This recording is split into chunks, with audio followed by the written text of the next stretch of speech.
On va tout de suite, si vous le permettez, ouvrir bien évidemment ce Conseil national avec la maire du 7e arrondissement et présidente du groupe Changer Paris. Je voulais dire juste un petit mot pour vous dire qu'avec Rachida, les centristes, nous avons mené une très belle campagne à Paris. Et je voulais vous le dire, on l'oublie très souvent, nous sommes au Conseil de Paris le premier groupe d'élus, puisque nous avons 55 élus, on ne les dit pas assez. Et Anne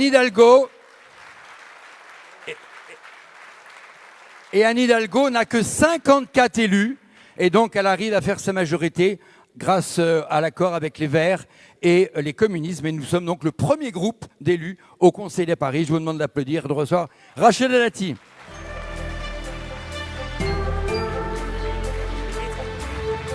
Oui, attendez. Gilles, en technique, si on peut avancer un petit peu le pupitre en technique, s'il vous plaît. Ah, mais c'est ensemble, c'est ça. Non. On le met là ? Oui, non, c'est bon.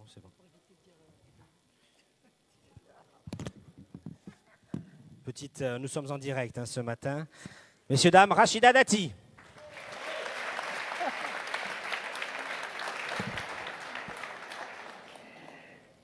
Mesdames et messieurs, Monsieur le Président, cher Hervé, mesdames et messieurs les élus, chers collègues, mesdames et messieurs, et je vais me permettre, chers amis, c'est vrai, vous me connaissez, je suis assez directe, je dis toujours les choses. Je peux vous dire que je suis ravie, vraiment ravie d'être là. Quand Hervé et Nicolas m'ont proposé d'introduire cette réunion, j'avoue que j'ai dit, mais vous ne me l'auriez pas demandé, que je vous aurais demandé et insisté pour être parmi vous aujourd'hui.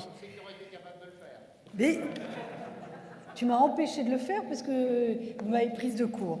Moi, je suis évidemment très touchée, ravie de pouvoir vous accueillir dans ce bel arrondissement qui est le 7e arrondissement, mais ça va évidemment au-delà de ça. Alors, aujourd'hui, votre geste me touche, je viens de vous le dire, d'autant plus que vous êtes à mes yeux une composante indispensable à notre grande famille politique de la droite et du centre. Celle qui, nous l'espérons, formera demain la majorité qui redressera le pays. Alors, au-delà de l'amitié qui nous lie, pourquoi cette importance à mes yeux ? D'abord, Hervé, je te le dis, et je le dis devant ta famille politique, tu n'as jamais fait défaut à nos combats. Tu n'as jamais fait défaut lorsque nous avons connu des difficultés. Et moi, je tiens encore une fois à te remercier, y compris quand j'étais au gouvernement et que nous avons mené des réformes difficiles dans un contexte houleux. Tu as toujours été à mes côtés et je voulais te remercier pour ça du fond du cœur. Tu es un homme solide et un homme évidemment loyal.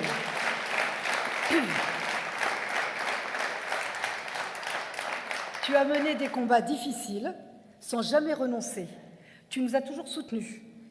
Et parfois, je reconnais que la récompense se dirige un peu vers l'ingratitude, ce qui n'a jamais été votre cas. Mais ta force et ta résistance nous ont toujours été extrêmement précieuses et je souhaite encore une fois te remercier. Je pourrais d'abord simplement dire que vous avez montré avec constance que vous savez mettre au-dessus de tout l'intérêt commun. Pour la France, les Français, mais aussi pour la défense de Paris et des Parisiens, et Nicolas Jeannetet l'a rappelé tout à l'heure. Ensemble, nous avons engagé, c'est vrai, cette reconquête de Paris, et vous êtes fidèles à cet engagement.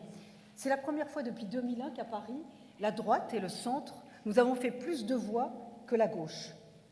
Mais le mode du scrutin tel qu'il est favorise plutôt les attelages que la majorité. Et donc, cette reconquête que nous avons amorcée avec Nicolas, qui a été important à mes côtés pour pouvoir avoir une droite au sens très large pour Paris, compte tenu de la sociologie aussi parisienne.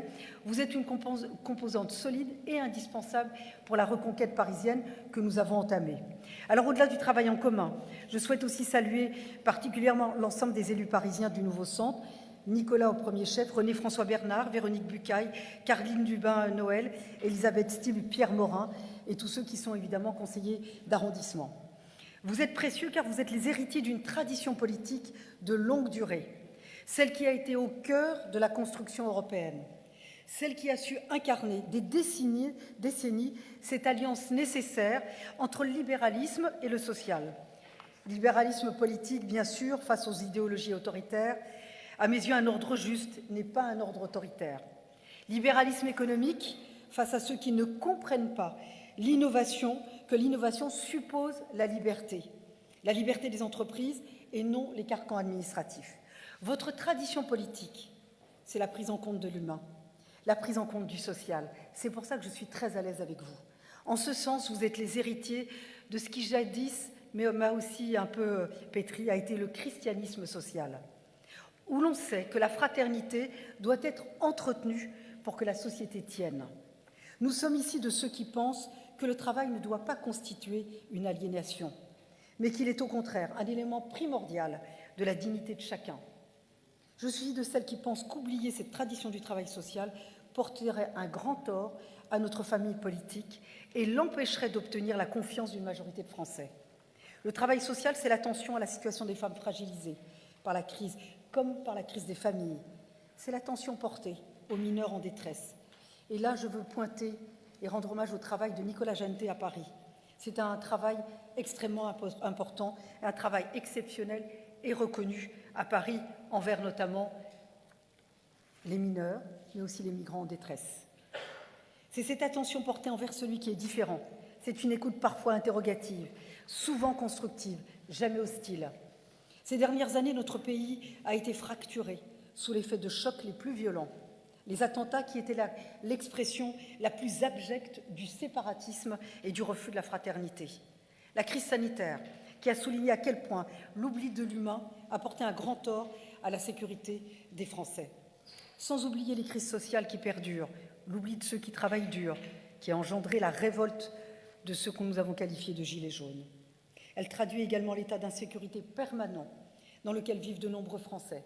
Cette insécurité dans les rues, où la hausse continue de la délinquance menace toujours plus et plus chaque jour les biens et les personnes.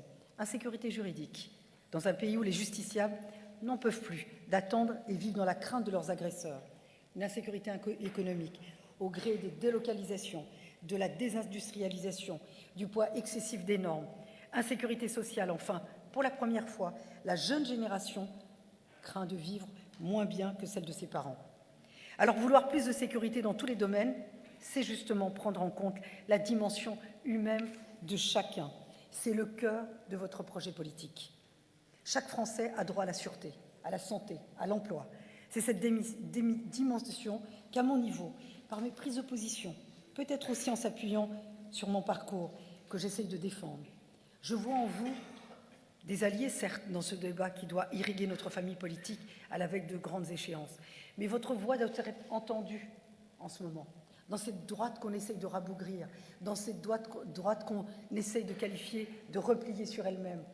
Vous êtes le cœur battant de cette société que nous voulons beaucoup plus juste, pas égalitaire, pas égalitariste, beaucoup plus équitable.